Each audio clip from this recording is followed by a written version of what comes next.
ओम नमो भगवते वासुदेवाय।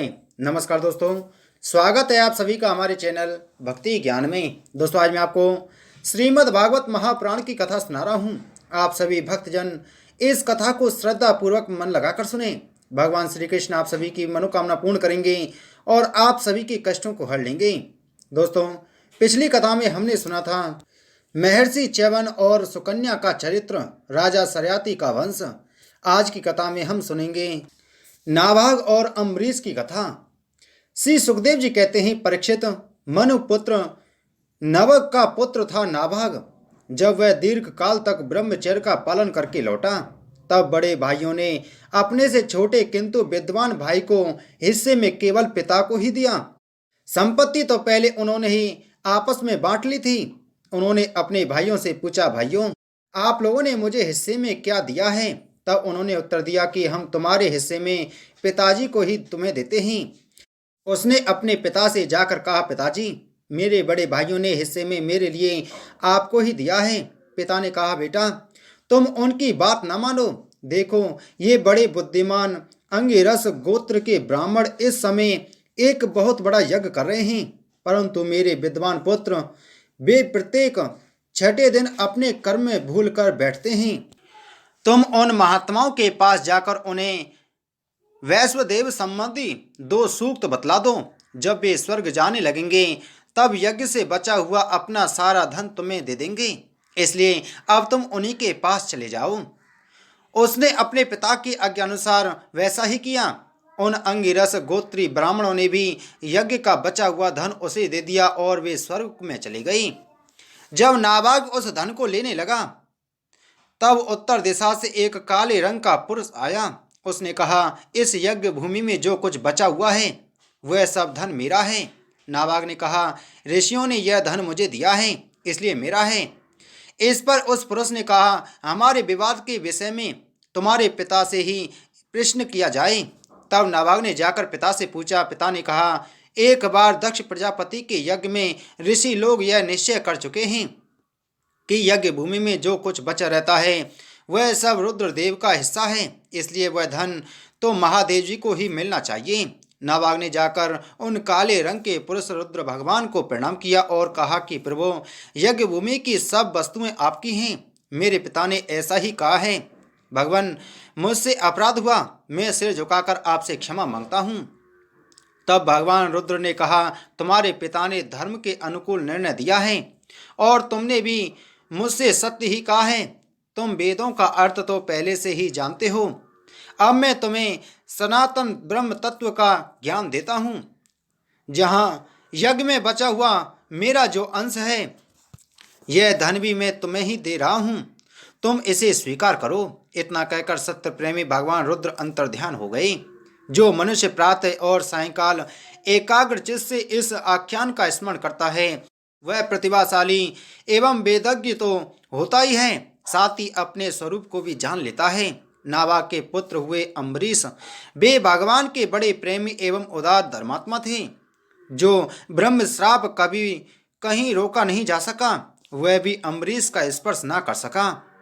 राजा परीक्षित ने पूछा, भगवान, मैं परम ज्ञानी राजर्षि अम्बरीश का चरित्र सुनना चाहता हूँ। ब्राह्मण ने क्रोधित होकर उन्हें ऐसा दंड दिया जो किसी प्रकार टाला नहीं जा सकता, परंतु वह भी उनका कुछ ना बिगाड़ सका। श्री सुखदेव जी ने कहा, परीक्षित, अम्बरीश बड़े भाग्यवान थे। पृथ्वी के सातों द्वीप, अचल संपत्ति और अतुलनीय ऐश्वर्य उनको प्राप्त था। यद्यपि ये सब साधारण मनुष्यों के लिए अत्यंत दुर्लभ वस्तुएं हैं, फिर भी वे उन्हें स्वप्न तुल्य समझते थे, क्योंकि वे जानते थे कि जिस धन वैभव के लोभ में पड़कर मनुष्य घोर नरक में जाता है वह केवल 4 दिन की चांदनी है। उसका दीपक तो बुझा बुझाया है।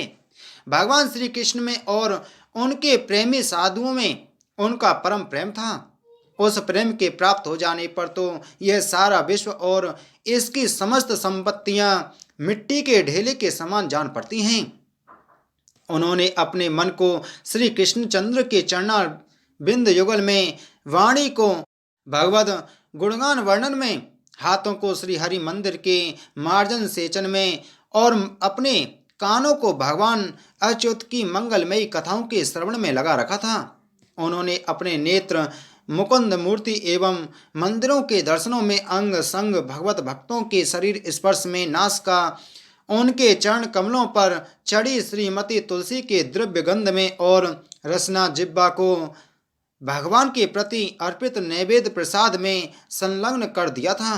अम्बरीश के पैर भगवान के क्षेत्र आदि की पैदल यात्रा करने में ही लगे रहते और वे सिर से भगवान श्री कृष्ण के चरण कमलों की वंदना किया करते। राजा अम्बरीश ने माला, चंदन आदि भोग सामग्री को भगवान की सेवा में समर्पित कर दिया था, भोगने की इच्छा से नहीं बल्कि इसलिए कि इससे वह भगवत प्रेम प्राप्त हो जो पवित्र कीर्ति भगवान के निज जनों में ही निवास करता है। इस प्रकार उन्होंने अपने सारे कर्म यज्ञ पुरुष इंद्रियातीत भगवान के प्रति उन्हें सर्वात्मा एवं सर्वस्वरूप समझकर समर्पित कर दिए थे और भगवत भक्त ब्राह्मणों की आज्ञा के अनुसार वे इस पृथ्वी का शासन करते थे।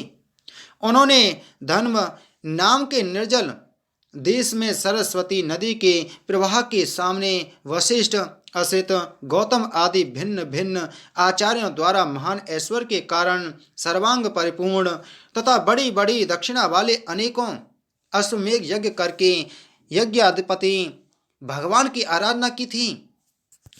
उनके यज्ञों में देवताओं के साथ जब सदस्य और ऋत्विज बैठ जाते थे तब उनकी पलकें नहीं पड़ती थीं और वे अपने सुंदर वस्त्र और वैसे ही रूप के कारण देवताओं के समान दिखाई पड़ते थे। उनकी प्रजा महात्माओं के द्वारा गाए हुए भगवान के उत्तम चरित्रों का किसी समय बड़े प्रेम से श्रवण करती और किसी समय उनका गान करती। इस प्रकार उनके राज्य के मनुष्य देवताओं के अत्यंत प्यारे स्वर्ग की भी इच्छा नहीं करते। वे अपने हृदय में अनंत प्रेम का दान करने वाले श्रीहरि का नित्य निरंतर दर्शन करते रहते थे। इसलिए उन लोगों को वह भोग सामग्री भी हर्षित नहीं कर पाती थी जो बड़े बड़े सिद्धों को भी दुर्लभ है। वे वस्तुएं उनके आत्मानंद के सामने अत्यंत तुच्छ और तिरस्कृत थीं। राजा अम्बरीश इस प्रकार तपस्या से युक्त भक्ति योग और प्रजा पालन रूप स्वधर्म के द्वारा भगवान को प्रसन्न करने लगे और धीरे धीरे उन्होंने सब प्रकार की आसक्तियों का परित्याग कर दिया।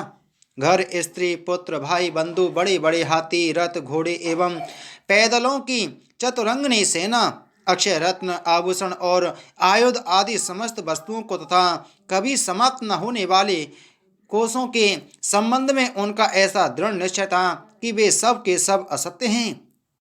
उनकी अनन्यमयी भक्ति से प्रसन्न होकर भगवान ने उनकी रक्षा के लिए सुदर्शन चक्र को नियुक्त कर दिया था, जो विरोधियों को भयभीत करने वाला एवं भगवत भक्तों की रक्षा करने वाला है।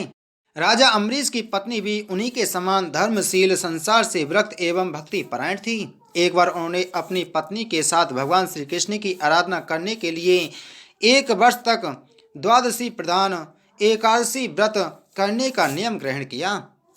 व्रत की समाप्ति होने पर कार्तिक महीने में उन्होंने 3 रात का उपवास किया और एक दिन यमुना जी में स्नान करके मधुवन में भगवान श्री कृष्ण की पूजा की। उन्होंने महाभिषेक की विधि से सब प्रकार की सामग्री और संपत्ति द्वारा भगवान का अभिषेक किया और हृदय से तन्मय होकर वस्त्र, आभूषण, चंदन, माला एवं अर्ध आदि के द्वारा उनकी पूजा की। यद्यपि महाभाग्यवान ब्राह्मणों को इस पूजा की कोई आवश्यकता नहीं थी, स्वयं ही उनकी सारी कामनाएं पूर्ण हो चुकी थीं, वे सिद्ध थे, तथापि राजा अम्बरीश ने भक्ति भाव से उनका पूजन किया। तत्पश्चात पहले ब्राह्मणों को स्वादिष्ट और अत्यंत गुणकारी भोजन पकाकर उन लोगों के घर 60 करोड़ गौएं सुसज्जित करके भेज दी। उन गौओं के सींग स्वर्ण के और खुर चांदी से मढ़े हुए थे। सुंदर सुंदर वस्त्र उन्हें ओढ़ा दिए गए थे। वे गौएं बड़ी सुशील, छोटी अवस्था की, देखने में सुंदर, बछड़े वाली और खूब दूध देने वाली थीं। उनके साथ दोहे की उपयुक्त सामग्री भी उन्होंने भिजवा दी थी। जब ब्राह्मणों को सब कुछ मिल चुका तब राजा ने उन लोगों से आज्ञा लेकर व्रत का पारण करने की तैयारी की। उसी समय साप और वरदान देने में समर्थ स्वयं दुर्वासा जी भी उनके यहाँ अतिथि के रूप में पधारे। राजा अम्बरीश उन्हें देखते ही उठकर खड़े हो गए, आसन देकर बैठाया और विविध सामग्रियों से अतिथि के रूप में आए हुए दुर्वासा जी की पूजा की। उनके चरणों में प्रणाम करके अम्बरीश ने भोजन के लिए प्रार्थना की। दुर्वासा जी ने अम्बरीश की प्रार्थना स्वीकार कर ली और इसके बाद आवश्यक कर्मों से निवृत्त होने के लिए वे नदी तट पर चले गए। वे ब्रह्म का ध्यान करते हुए यमुना के पवित्र जल में स्नान करने लगे। इधर द्वादशी केवल घड़ी भर शेष रह गई थी।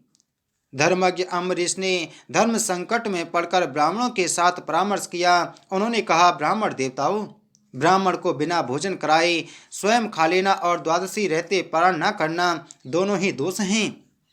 इसलिए इस समय जैसा करने से मेरी भलाई हो और मुझे पाप ना लगे, ऐसा काम करना चाहिए। तब ब्राह्मणों के साथ विचार करके उन्होंने कहा, ब्राह्मणों, श्रुतियों में ऐसा कहा गया है कि जल पी लेना भोजन करना भी है, नहीं भी करना। इसलिए इस समय केवल जल से पारण किए लेता हूँ। ऐसा निश्चय करके मन ही मन भगवान का चिंतन करते हुए राजर्षि अम्बरीश ने जल पी लिया और परीक्षित वे केवल दुर्वासा जी के आने की बाट देखने लगी। दुर्वासा जी आवश्यक कर्मों से निवृत्त होकर यमुना तट से लौट आई। जब राजा ने आगे बढ़कर उनका अभिनंदन किया तब उन्होंने अनुमान से ही समझ लिया कि राजा ने पारण कर लिया है। उस समय दुर्वासा जी बहुत भूखे थे, इसलिए यह जानकर कि राजा ने पारण कर लिया है वे क्रोध से थर थर कांपने लगे। भौं के चढ़ जाने से उनका मुंह विकट हो गया। उन्होंने हाथ जोड़कर खड़े अम्बरीश से डांट कर कहा, अहो देखो तो सही, यह कितना क्रूर है। यह धन के मन से मतवाला हो रहा है। भगवान की भक्ति तो इसे छू तक नहीं गई और यह अपने को बड़ा समर्थ मानता है। आज इसने धर्म का उल्लंघन करके बड़ा अन्याय किया है। देखो, मैं इसका अतिथि होकर आया हूँ। इसने अतिथि सत्कार करने के लिए मुझे निमंत्रण भी दिया है, किंतु फिर भी मुझे खिलाने के बिना ही खा लिया है। अच्छा देख, तुझे अभी इसका फल चखाता हूँ। यूँ कहते कहते वे क्रोध से जल उठे। उन्होंने अपनी एक जटा उखाड़ी और उससे अम्बरीश को मार डालने के लिए एक कृत्य उत्पन्न की। वह प्रलय काल की आग के समान धधक रही थी। वह आग के समान जलती हुई हाथ में तलवार लेकर राजा अम्बरीश पर टूट पड़ी। उस समय उसके पैरों की धमक से पृथ्वी कांप रही थी, परंतु राजा अम्बरीश उसे देखकर उससे तनक भी विचलित नहीं हुए। वे एक पग भी नहीं हटे, ज्यों के त्यों खड़े रहे। परम पुरुष परमात्मा ने अपने सेवक की रक्षा के लिए पहले ही सुदर्शन चक्र को नियुक्त कर रखा था। जैसे आग क्रोध से गुर्राते हुए सांप को भस्म कर देती है, वैसे ही चक्र ने दुर्वासा जी की कृत्या को जलाकर राख का ढेर कर दिया। जब दुर्वासा जी ने देखा कि मेरी बनाई हुई कृत्या तो जल रही है और चक्र मेरी ओर आ रहा है, तब वे भयभीत हो अपने प्राण बचाने के लिए ही जी जोड़कर एकाएक भाग निकले।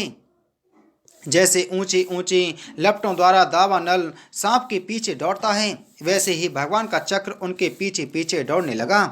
जब दुर्वासा जी ने देखा कि चक्र तो मेरे पीछे लग गया है, तब सुमेरु पर्वत की गुफा में प्रवेश करने के लिए वे उसी ओर दौड़ पड़े। दुर्वासा जी दिशा, आकाश, पृथ्वी, अतल वितल आदि नीचे के लोक, समुद्र, लोकपाल और उनके द्वारा सुरक्षित लोक एवं स्वर्गगत में गए, परंतु जहाँ जहाँ वे गए वहीं वहीं उन्होंने असह्य तेज वाले सुदर्शन चक्र को अपने पीछे लगा देखा। जब उन्हें कहीं भी कोई रक्षक न मिला तब तो वे और भी डर गए। अपने लिए त्राण ढूंढते हुए वे देव शिरोमणि ब्रह्मा जी के पास गए और बोले, ब्रह्मा जी, आप स्वयंभू हैं, भगवान के इस तेजोमय चक्र से मेरी रक्षा कीजिए। ब्रह्मा जी ने कहा, जब मेरी 2 परार्ध की आयु समाप्त हो और काल स्वरूप भगवान अपनी यह सृष्टि लीला समेटने लगेंगे और इस जगत को जलाना चाहेंगे, उस समय उनके भ्रूभंग मात्र से यह सारा संसार और मेरा यह लोक भी लीन हो जाएगा। मैं शंकर जी, दक्ष, भृगु आदि प्रजापति, भूतेश्वर, देवेश्वर आदि सब जिनके बनाए नियमों में बंधे हैं तथा जिनकी आज्ञा सिरोधार्य करके हम लोग संसार का हित करते हैं, उनके भक्त के द्रोही को बचाने के लिए हम समर्थ नहीं हैं। जब ब्रह्मा जी ने इस प्रकार दुर्वासा को निराश कर दिया, तब भगवान के चक्र से संतप्त होकर वे कैलाशवासी भगवान शंकर की शरण में गए। श्री महादेव जी ने कहा, दुर्वासा जी, जिन अनंत परमेश्वर में ब्रह्मा जैसे जीव और उनके उपाधिभूत कोश इस ब्रह्मांड के समान ही अनेकों ब्रह्मांड समय पर पैदा होते हैं और समय आने पर फिर उनका पता भी नहीं चलता, जिनमें हमारे जैसे हजारों चक्कर काटते रहते हैं। उन प्रभु के संबंध में हम कुछ भी करने की सामर्थ्य नहीं रखते। मैं सनत कुमार, नारद, भगवान ब्रह्मा, कपिल देव, उपांतरतम, देवल, धर्म, आसुरी तथा मरीच आदि दूसरे सर्वज्ञ सिद्धेश्वर, ये हम सभी भगवान की माया को नहीं जान सकते, क्योंकि हम उसी माया के घेरे में हैं। यह चक्र उन विश्वेश्वर का शस्त्र है, यह हम लोगों के लिए असह्य है। तुम उन्हीं की शरण में जाओ, वे भगवान ही तुम्हारा मंगल करेंगे। वहां से भी निराश होकर दुर्वासा भगवान के परम धाम वैकुंठ में गए। लक्ष्मीपति भगवान लक्ष्मी जी के साथ वहीं निवास करते हैं। दुर्वासा जी भगवान के चक्र की आग से जल रहे थे। वे कांपते हुए भगवान के चरणों में गिर पड़े। उन्होंने कहा, हे अच्युत, हे अनंत, आप संतों के एकमात्र वांछनीय हैं। प्रभु, विश्व के जीवन दाता, मैं अपराधी हूँ, आप मेरी रक्षा कीजिए। आपका परम प्रभाव न जानने के कारण ही मैंने आपके प्यारे भक्त का अपराध किया है। प्रभु, आप मुझे उससे बचाइए। आपके तो नाम का ही उच्चारण करने से नार की जीव भी मुक्त हो जाता है। श्री भगवान ने कहा, दुर्वासा जी, मैं सर्वथा भक्तों के अधीन हूँ, मुझ में तनिक भी स्वतंत्रता नहीं है। मेरे सीधे साधे सरल भक्तों ने मेरे हृदय को अपने हाथों में कर रखा है। भक्तजन मुझसे प्यार करते हैं और मैं उनसे। ब्राह्मण अपने भक्तों का एकमात्र आश्रय मैं ही हूँ, इसलिए अपने साधु स्वभाव भक्तों को छोड़कर मैं ना तो अपने आप को चाहता हूँ और ना अपनी अर्धांगिनी विनाश रहित लक्ष्मी को। जो भक्त स्त्री, पुत्र, गृह, गुरुजन, प्राण, धन, यह लोक और परलोक सबको छोड़कर केवल मेरी शरण में आ गए हैं, उन्हें छोड़ने का संकल्प भी मैं कैसे कर सकता हूँ। जैसे सती स्त्री अपने पतिव्रत्य से सदाचारी पति को बस में कर लेती है, वैसे ही मेरे साथ अपने हृदय को प्रेम बंधन से बांध रखने वाले समदर्शी साधु भक्ति के द्वारा मुझे अपने बस में कर लेते हैं। मेरे अनन्य प्रेमी भक्त सेवा से ही अपने को परिपूर्ण कृतकृत्य मानते हैं। मेरी सेवा के फल स्वरूप जब उन्हें सालोक्य, सारूप्य आदि मुक्तियां प्राप्त होती हैं, तब वे उन्हें भी स्वीकार करना नहीं चाहते। फिर समय के फेर से नष्ट हो जाने वाली वस्तुओं की तो बात ही क्या है।